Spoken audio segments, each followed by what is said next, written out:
आज हम लोग बात करने वाले हैं ट्रेंडिंग स्टार खेसारी लाल यादव जी के बारे में। हम आप लोगों को बता देना चाहते हैं, इससे पहले आपका स्वागत है हमारे YouTube channel cigarette Bhojpuri news में। तो वीडियो को ज़्यादा लंबा नहीं करते हैं, वीडियो को स्टार्ट कर देते हैं।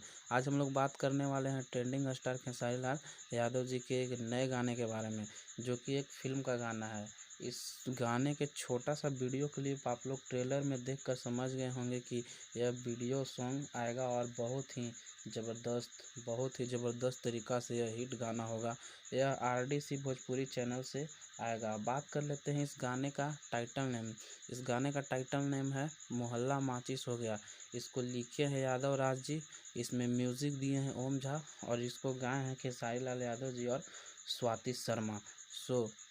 हम आप लोगों को बता दें कि यह बहुत ही बड़ा हिट होगा और बहुत ही बवाल गाना है। मेरे चैनल को सब्सक्राइब कर दीजिए और बेल आइकन को ज़रूर दबाएं और वीडियो को शेयर कर